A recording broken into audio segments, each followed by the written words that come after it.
From the dawn of human existence, one question has echoed across time. Is there God? It is asked by a child looking at the stars, by a mother praying in pain, by a scientist staring into the depths of space, by a prisoner staring at concrete walls. It is a question spoken in whispers and shouted in desperation. It is questioned by the educated and believed by the simple. Civilizations have risen and fallen, empires have disappeared. Languages have died, yet this question remains alive: is there God?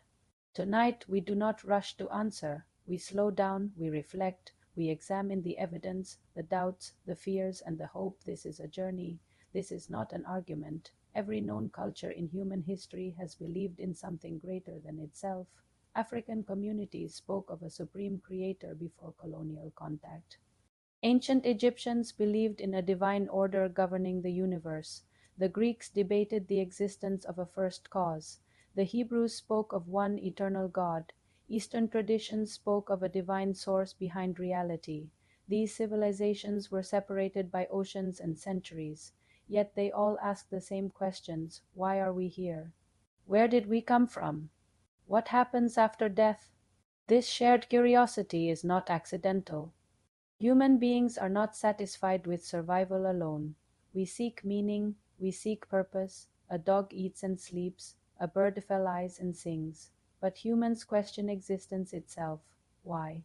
Could it be that the question of God is woven into our nature? Just as hunger points to food and thirst points to water, could spiritual longing point to something real? Before anything existed, there was nothing, no time, no space, no matter, yet today we live in a universe governed by laws: gravity, motion, energy, mathematics. Science tells us the universe had a beginning, and whatever begins to exist must have a cause. Nothing cannot produce something. The universe cannot create itself, because it would have to exist before it existed. So what caused the universe? Some call it chance, but chance has no intelligence. Others call it energy. Energy has no will. Others call it God. The cause must be timeless, powerful, intentional, a cause beyond space and time. This is not blind faith, this is reasoning. Consider how fragile life truly is. If the earth were tilted slightly differently, seasons would destroy crops. If gravity were weaker, stars would never form. If stronger, the universe would collapse. If the sun were a little closer, oceans would evaporate. If a little farther, the planet would freeze. Life exists on a razor's edge. Even within the human body, DNA contains complex information. Information always comes from intelligence. A book does not write itself. A song does not compose itself. A code does not generate itself. Why then do we believe life did? Design does not prove God absolutely, but it strongly points toward intention. Across cultures, people disagree on many things. But there are striking similarities. Murder is wrong, stealing is wrong, lying is wrong, kindness is good, justice matters. Even when people break moral laws, they still appeal to them. A thief complains when robbed, a liar demands honesty, an oppressor cries injustice when oppressed. Why?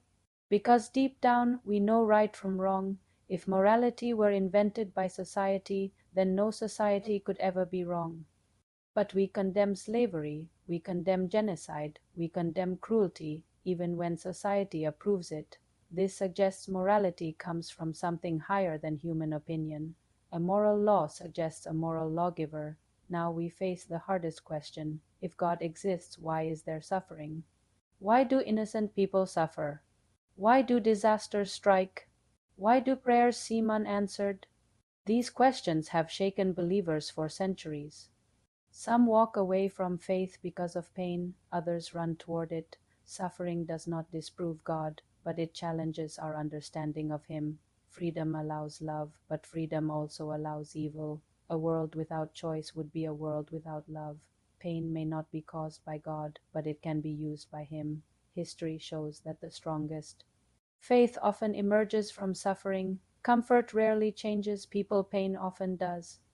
This does not make suffering good, but it may give it meaning. There are moments when God feels silent, when prayers feel unanswered, when heaven feels closed. Even spiritual giants experienced this. David cried out in despair.